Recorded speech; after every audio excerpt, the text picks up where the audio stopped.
बोले भारत माता की। अभी हम लोग पुपरी सीतामढ़ी पथ के बीच में स्टेट हाईवे जो है, स्टेट हाईवे 52 के सड़क पर टहल रहे हैं। और इस रोड पर जो पुपरी प्रखंड के एक महत्वपूर्ण गांव में आता है आवापुर, इस आवापुर चौराहा पर आप देख सकते हैं किस प्रकार से पानी का कब्जा है, कैसे ये लोग दुकानदारी करते हैं। अब निश्चित रूप से हम कह सकते हैं कि विभागीय लापरवाही और ठेकेदार के मिलीभगत से सरकार को बदनाम करने के लिए, नीतीश कुमार की सरकार को बदनाम करने के लिए ऐसी परिस्थिति उत्पन्न किया जाता है। निश्चित रूप से विपक्षी नेताओं से मिले हुए विभाग के अधिकारी और ठेकेदारों के वजह से इस स्टेट हाईवे 52 पर पानी लगा हुआ है। जानकारी के लिए बता दें कि ये स्टेट हाईवे पुपरी और सीतामढ़ी को जोड़ने वाली सबसे महत्वपूर्ण सड़क में से एक है। और आप देखिए किस प्रकार से पानी का कब्जा है, कैसे आने जाने वाले यात्रियों को इस रास्ते पर परेशानी का सामना करना होता है। और इस वीडियो को बनाने का एकमात्र उद्देश्य है कि माननीय जिला समाहर्ता महोदय का ध्यान इस ओर आकृष्ट कराना है। जिला के माननीय सांसद महोदय देवेश बाबू का ध्यान इस ओर आकृष्ट कराना है। पुपरी अनुमंडल पदाधिकारी, प्रखंड विकास पदाधिकारी से हमारा अनुरोध है कि इस वीडियो को देखने के बाद जो मजबूत पहल है, जो ठोस पहल है, इससे लोगों को जल जमाव से मुक्ति दिलाइए। और आप देख सकते हैं, देखिए यहाँ दुकानदार लोग कैसे आते जाते होंगे, मोटरसाइकिल से, साइकिल से जो भी लोग आते हैं उनको छीटा छीटा पड़ने का डर होता है। और इस सामने गांधी मैदान में दुर्गा पूजा का भी कार्यक्रम होता है। इसी सड़क के रास्ते से कलश शोभा यात्रा भी निकलती है। और जिसकी मजाल है जो इस रोड पर बिना कीचड़ के पर पराए यात्रा को पूर्ण कर ले। लोग कहीं से तैयार होकर आते हैं, किसी को तीर्थ यात्रा जाना होता है, किसी को सरकारी कार्यालय सीतामढ़ी ड्यूटी में जाना होता है। इस रोड होकर सभी लोगों का आवागमन है। मगर दुर्भाग्य है कि इस रोड से गुजरने वाले यात्रियों को इतना गंदगी पड़ जाता है उनके शरीर पर कि उनका मन उदास हो जाता है। इस वीडियो का एक ही उद्देश्य है, बार बार मैं कह रहा हूँ और मेरा दावा है कि सरकार को बदनाम करने के लिए इस जो सड़क वाले विभाग हैं, इन विभाग के अधिकारियों की लापरवाही है, जो स्थानीय स्तर के अधिकारी हैं और विपक्षी नेताओं की मिलीभगत से जानबूझकर ऐसी समस्या को उत्पन्न रखा गया है। निश्चित रूप से सरकार से अनुरोध है कि समस्या का निदान कराए। रमन जी आगे चल रहा है, रुको।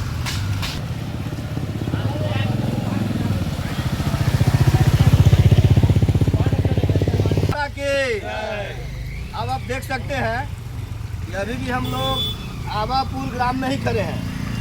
अरे सुरसंड बोलते हैं, पुपरी सीतामढ़ी को जोड़ने वाली जो मुख्य स्टेट हाईवे है, स्टेट हाईवे 52, इस पर ये पानी का हाल देखिए। रमन जी तो परिस्थिति सब दिखाते रहिए, देखिए कि कैसे लोग इस होकर आते जाते हैं। इस समय में भी लोगों को देखा तो रमन जी कितना पानी है, देखिए कैसे लोग आते जाते हैं। टेम्पू गुजर रहा है, पूरा छीटा पड़ाते लोग को जाएगा। बस अनुरोध है कि यहाँ नाला जो है वो नाला पूरी तरीके से जाम है और एक साइड नाला नहीं है। इस हाईवे के दोनों किनारे नाले की आवश्यकता है ताकि जो इस सड़क पर जल जमाव की समस्या है इससे लोगों को निजात मिले। प्रतिदिन हम लोग को भी जब सीतामढ़ी जाना होता है, निश्चित रूप से जो भी लोग सीतामढ़ी आवागमन है, पुपरी से लोग निकलते हैं और उनको इस संकट से होकर गुजरना होता है। आप देख सकते हैं हमारे घर में जो दिव्यांग है उनका क्या हाल होता होगा। और आगामी 22 सितंबर को हिंदुओं के आस्था का जो महाप्रतीक है, माँ भगवती का पूजा प्रारंभ होने जा रहा है। 22 तारीख को कलश स्थापन है और 22 तारीख को कलश शोभा यात्रा निकाली जाएगी जो इसी सड़क से होकर ही गुजरेगी। मैं स्थानीय प्रशासन को बताना चाहता हूं कि जो कलश में शामिल कुमारी कन्याएं होंगी जो पूजा पाठ करके आएंगी, इस नर्क में कैसे गुजरेंगी। इतना गंदा पानी यहाँ जमा है, इस पानी में मजबूरी बस, कोई भी आदमी शौक से इसमें खड़ा नहीं हुआ है। सब में नाराजगी है, सब क्रोध में आकर दुखी पूर्वक इस पानी में शामिल होकर सिर्फ गवर्नमेंट को जागरूक करने के लिए, स्थानीय प्रशासन को बताने के लिए लोग इस पानी से गुजर रहे हैं। और हम लोग का एक ही कहना है और एक ही मानना है कि नीतीश कुमार के सुशासन को बदनाम करने के लिए, एनडीए की सरकार को बदनाम करने के लिए ठेकेदार और विभाग के द्वारा इस ढंग का षड्यंत्र रचा जा रहा है, जो लोगों में असंतोष हो, विवाद हो और सरकार की नाकामी को दिखाया। आप देख सकते हैं, चारों ओर देख लीजिए किस प्रकार पानी से बुरा हो रहा है। रमन जी सामने दिखाइए लोगों को, ये हालत है। यहाँ गंगा जी बह रहा है, ये देखिए क्या सर मजा आ रहा है। हाँ, हमारे राज्य में तो आपके तरफ से भी तो कभी आवाज नहीं लगाया गया सर। क्या कहना है आपका? आप लोग निकलते कैसे हैं? निकल ही रहे ऐसे ही, पानी हिल के निकल रहे हैं और क्या।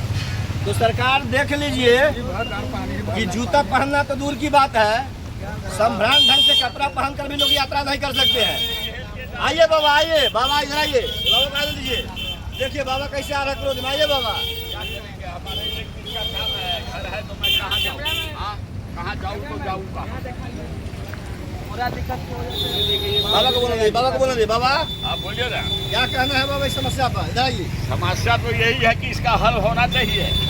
जो कोई सरकार बने और जो इलेक्शन होता है तब नहीं तो हम लोग रोड घेराव करेंगे। हाँ, रोड घेरेंगे। अब रोड घेराव करेंगे, प्रशासन को बुलाएंगे, नेता लोग को बुलाएंगे। जाके बोले हम अपना इस जगह पानी एक दिन आकर के थोड़ा उपज करके कोई तैयार नहीं हुआ। आप इस समस्या की सूचना किस किस को दिए हैं? हमको याद है कि आज से 20 वर्ष पहले हम लोग वीडियो भी बना के इसका जारी किए थे, ताकि लोगों का ध्यान हो। इससे पहले हम लोग का विशुद्धि का हम सदस्य विशुद्धि का सुनिए इनकी बात अध्यक्ष का। हमारे वीडियो साहब को मैं जानकारी दे चुका हूँ। वीडियो साहब के हम बोले कि सर हमारे यहाँ दुर्गा पूजा होता है, वहाँ बहुत कचरा है, गंदगी है, पानी है, उसको थोड़ा 30 तारीख से पहले साफ करा दिया। वो आश्वासन दिए कि ठीक है 15 तक हम करवा देंगे। देखिए आने के बाद क्या करते हैं मालूम है? बुलडोजर लाते हैं, घास निकाल के भर करके हम लोग जो बनाते हैं रास्ता जाने के लिए, बुदा बुदी गिर जाएंगे, हॉस्पिटल का खर्चा कौन देगा? हमको खेत बेच करके हम लड़ेंगे। बाबा इसका निदान क्या है? क्या चाहते हैं आप लोग? क्या कहना है? रोड बनना चाहिए। रोड बनना चाहिए। रोड तो बना ही हुआ है, नाला दे, नाला बना। नाला बनना चाहिए। माने नाला बनने से जल निकासी का समस्या का समाधान है। जब तक उसका सप्लाई ना होगा तो ऐसे ही होने वाला है यहाँ से वहाँ। तो यहाँ जो मूल व्यवस्था है, बाबा है और सभी लोग का कहना है कि यहाँ से ये जो पानी है जो निकलता है, सड़क पर गिरता है, चाहे बरसात का पानी है, या हम लोगों के द्वारा ही इस्तेमाल करके छोड़ा जाता है, उसकी निकासी की कोई व्यवस्था नहीं है, जिस वजह से यहाँ जल जमाव का समस्या बना हुआ है। तो सभी लोगों का एक स्वर से मांगना है कि यहाँ पर यथाशीघ्र नाला बनवाया जाए और तत्काल जो जल जमाव है इसका निदान किया जाए। सब आदमी सहमत है? सब समझ रहे थे। और ये सभी लोग बहुत ही नाराज हैं। अगर इस समस्या का निदान यथाशीघ्र नहीं हुआ, ये गाड़ी वाला क्या बोल रहा है? रात को गाली भी देते जाता है छोकरे लोग, जब सुन के रहता हूँ, माँ बहन का गाली देता है, गाली पड़ता है। हाँ छोकरे लोग जो जाता है ना मोटरसाइकिल से गाली पड़ते जाता है। लोग गाड़ी वो कहाँ खड़े आइए बाबा को दिखाइए। क्या कहता है बाबा? इलाका का लोग गाली देता है इस जगह, जो भी इस गाँव में आते पब्लिक हैं। गाली दे, जो लोग जाता है पानी वो वाला गाली देता जगह है। है, इतना गंदा पानी देह पर पड़ता है। इधर छोट गाँव है जहाँ पे आदमी सुधार नहीं करवाता है, अगर खास सब नहीं देता है, बर्दाश्त प्रशासन करता हूँ, नहीं क्या करता करना है? है। बहुत सारी बात बदल क्या सुनिए। लोगों में तो नाराजगी है और हम लोग गुजरते हैं, हम लोग को भी कष्ट होता है, उसी प्रकार सभी लोगों को कष्ट होता होगा। और जो दुखी आत्मा होगा उसके मुंह से अब शब्द निकल जाता होगा, तो इसका जिम्मेवार कौन है? कोई नहीं तो है। मैं मतलब श्रृंखला वाइज कहना चाहता हूँ, पुपरी के आदरणीय प्रखंड विकास पदाधिकारी जी, पुपरी के अनुमंडल पदाधिकारी जी, सीतामढ़ी के जिला समाहर्ता महोदय, माननीय सांसद और माननीय लापता विधायक दिलीप राय जी, आपसे हमारा अनुरोध है कि यथाशीघ्र इस समस्या का निदान करवाएं, ताकि लोगों को गाली सुनने से मुक्ति मिले और इस गंदगी से लोगों को मुक्ति मिले। बच्चा को स्कूल जाना मुश्किल है। सही बात है। देखिए संतोष पटेल जी हमारे देश से आए हैं, आइए इधर। हमारे किसान मोर्चा के नेता हैं और संतोष पटेल जी का इरादा था कि इस सड़क पर यदि यथाशीघ्र पानी नहीं हटाया गया तो रोपनी करने की तैयारी कर चुके थे। बिल्कुल बिल्कुल, धान के बिछन का ऑर्डर भी दे दिए थे, उसका पैसा माननीय मुख्यमंत्री नीतीश सरकार के द्वारा आने वाला भी है, क्योंकि हमने आज से 2 महीना 3 महीना पहले लगातार 156 मेल माननीय श्री मुख्यमंत्री साहब को और यहाँ के जो ग्रामीण विकास विभाग के माननीय मंत्री महोदय उनको कर चुका हूँ। और डेली हमारे पुपरी के माननीय अनुमंडल पदाधिकारी महोदय डेली आते जाते हैं, उनकी गाड़ी की रफ्तार कम से कम 120 की होती है पानी में। जब बच्चे स्कूल यहाँ पे जाते हैं पढ़ने के लिए तो कभी नाला में गिरते हैं, कभी ड्रेस खराब हो जाती है, तो पढ़ेंगे क्या हो, फिर दोबारा वापस घर चले जाते हैं। संतोष साहब, हमारा कहना ये लगता है ना कि इसमें इस रोड से पुपरी और सुसंड को जोड़ने वाला ही महत्वपूर्ण हाईवे है। बिल्कुल है, सभी बड़े हाकिमियों के आते जाते हैं और मेरा बिल ये कहता है कि विपक्ष का इसमें षड्यंत्र है। विपक्ष चाहता है कि यहाँ रोड ना बने, सरकार को बदनाम करे। सरकार को बदनाम करने के लिए जो विपक्षी मानसिकता के ठेकेदार है या विभाग में जो मुलाजिम है वो षड्यंत्र रचे हैं और चाहते हैं कि सरकार की बदनामी हो। उनके षड्यंत्र का परिणाम है कि यहाँ इतना गंदगी लगा हुआ है। तो बिहार के सुशासन बाबू माननीय मुख्यमंत्री जी से हमारा अनुरोध है कि हम सभी लोग सरकार के समर्थक हैं, लेकिन सरकार को बदनाम करने के लिए बड़ा षड्यंत्र रचा जा रहा है। जय हिंद, जय भारत, भारत माता की जय।